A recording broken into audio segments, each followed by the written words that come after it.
Hello, and thank you very much for inviting me to speak. About a year and a half ago, John Battelle, one of the founders of Wired magazine, came to us at the Brown Institute for Media Innovation and pitched us his latest idea. Let's read through the terms of services of the big four tech companies, Facebook, Apple, Google, and Amazon, and see what we uncover. Specifically, let's try to figure out what data they're allowed to collect from us and what they're allowed to do with it. He imagined that if we gather all this information into a single data set and we visualized it, it would produce an intricate and incredibly complex web of connections. Location data being collected from our phones, tablets, computers, watches, and being used for advertisement, account security, or given to law enforcement agencies. Language information collected from our device settings and used to improve services as well as for advertisement. And our web searches collected from our browsers and used for everything under the sun. We loved the idea, and I signed up as a project lead, coordinating the work of 5 researchers and designing and coding the visualization. We assembled a great interdisciplinary team, including students from journalism, law, and international affairs, and set out to work on creating what has become the Mapping Data Flows project. Here, I will present the project and talk about some of our most important findings. So here's that intricate web of connections we had imagined. It does exist. Lots and lots of data generated by us or by our devices that flows into the coffers of these big 4 companies. All types of data, collected for many different purposes according to their own terms of service. The visualization is quite daunting at first, but let me break it down. On the left-hand side, we have the data sources, where the data is coming from. Some of them are pretty straightforward and easy to understand. The devices we use, the cell towers our phones connect to, our use of Google, Facebook, Amazon, and Apple's products, and public data repositories. Others, however, are more subtle and difficult to understand. Cookies, beacons, third-party data brokers, and applications. In the center, we have the types of data that are being generated by the data sources and collected by these companies. Everything from your date of birth to biometrics, facial and fingerprints, to your purchase history, credit card information, photos, contacts, and of course your location. If you click on one of these nodes, you'll see what's included in each category. For example, your device information includes your device's battery level, its type, hardware version, operating system, and software version. A lot of this data is not personal, but some of it is. On the right-hand side, we have the different purposes for which these data are being collected. Advertisement is of course one of them, but included in them, there's also analytics, account security, legal compliance, product safety, research and development, and more worryingly, something the companies call any purpose, where they say they can collect this with that piece of data for literally any purpose. The visualization allows you to filter by company, viewing just what Amazon or Google or Facebook or Apple collects. Just know that they actually don't differ that much in what data they collect or what they use it for. They all collect as much data as they possibly can and use it for everything they can.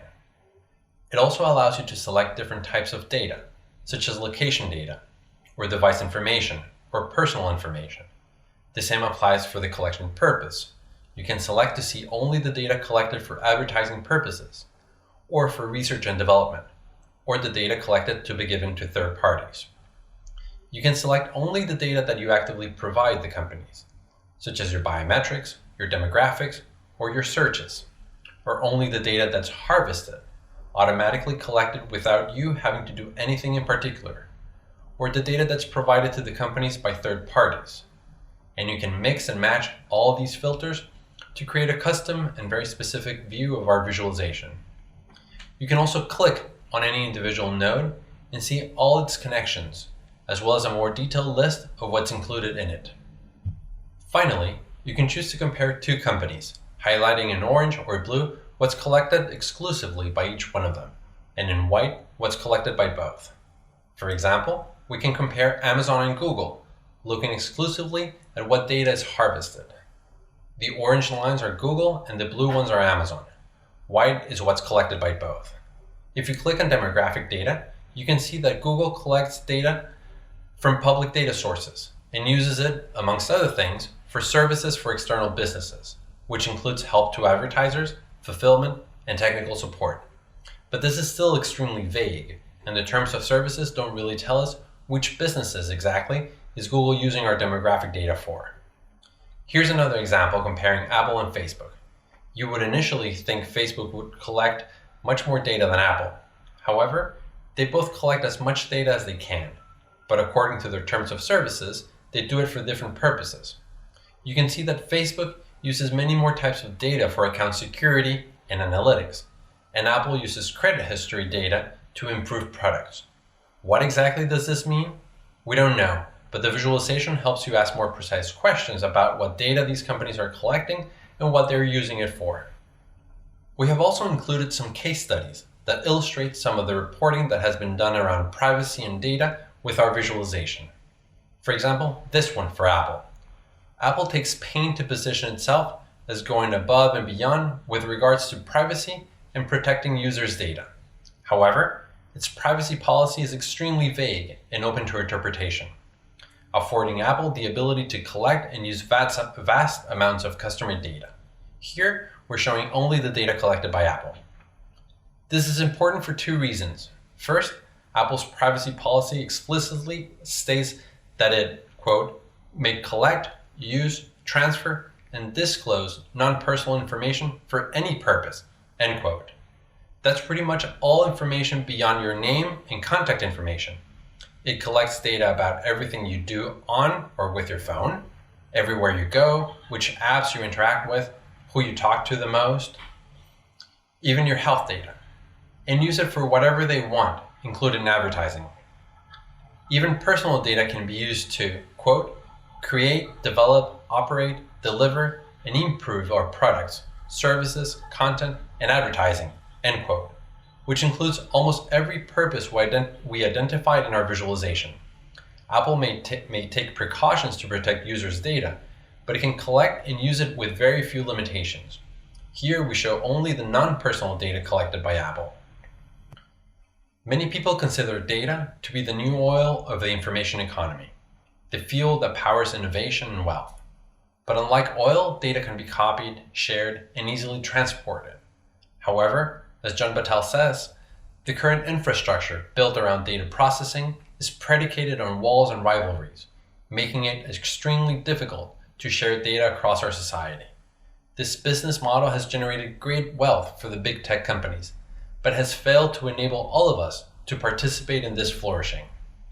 Many times per day, we trade our data for the services these companies provide us, but that information is locked inside their closed and opaque services.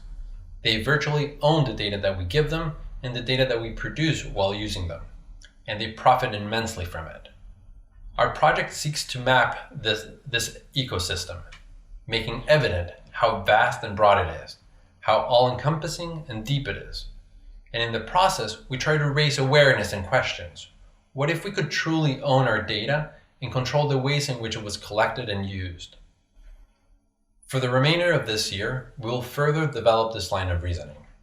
First, by understanding the effect CCPA, California's Consumer Protection Act, has had in this ecosystem.